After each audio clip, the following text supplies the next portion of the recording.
கர்த்தருக்கு ஸ்தோத்திரம். கர்த்தருடைய வேதத்தின்படி நடக்கிற உத்தம மார்க்கத்தார் பாக்கியவான்கள். அவருடைய சாட்சிகளை கைக்கொண்ட அவரை முழு இருதயத்தோடும் தேடுகிறவர்கள் பாக்கியவான்கள். அவர்கள் அநியாயம் செய்வதில்லை, அவருடைய வழிகளில் நடக்கிறார்கள். உமது கட்டளைகளை நாங்கள் கர்த்தாய் கைக்கொள்ளும்படி நீர் கற்பித்தீர். உமது பிரமாணங்களை கைக்கொள்ளும்படி என் நடைகள் ஸ்திரப்பட்டால் நலமாய் இருக்கும்.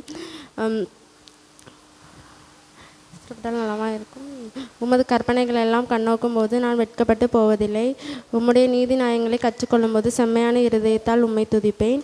உம்முடைய பிரமாணங்களை கைக்கொள்ளுவேன். முற்றிலும் என்னை கைவிடாதையும்.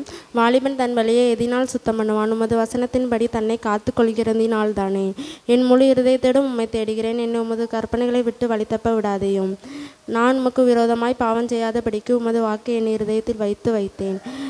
கர்த்தாவே, நீ ஸ்தோத்தரிக்கப்பட்டவர். உம்முடைய பிரமாணங்களை எனக்கு போதியும். உம்முடைய வாக்கின் நியாய தீர்ப்புகள் எல்லாம் என் உதடுகளால் விவரித்து இருக்கிறேன்.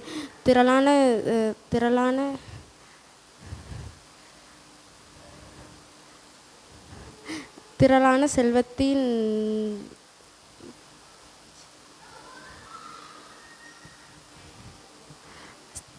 செல்வத்தில் கழிக்கிறது போல உம்முடைய வழியை கண்ணோக்குவேன்.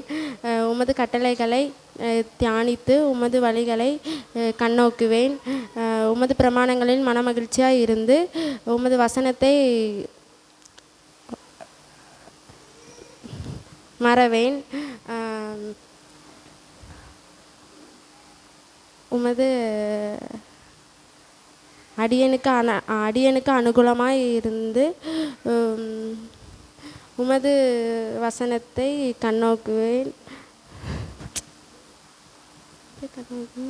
உமது வேதத்தில் உள்ள அதிசயங்களை நான் பார்க்கும்படிக்கு என் கண்களை திறந்தருளும்.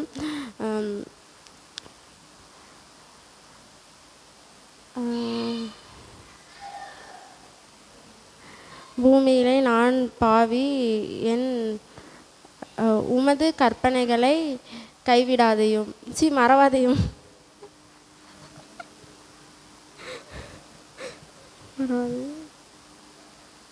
என் ஆத்மா மண்ணோடு ஒட்டி கொண்டு இருக்கிறது. உமது கற்பனைகளை விட்டு என்னை வழி தப்ப விடாதையும். ஆமென்.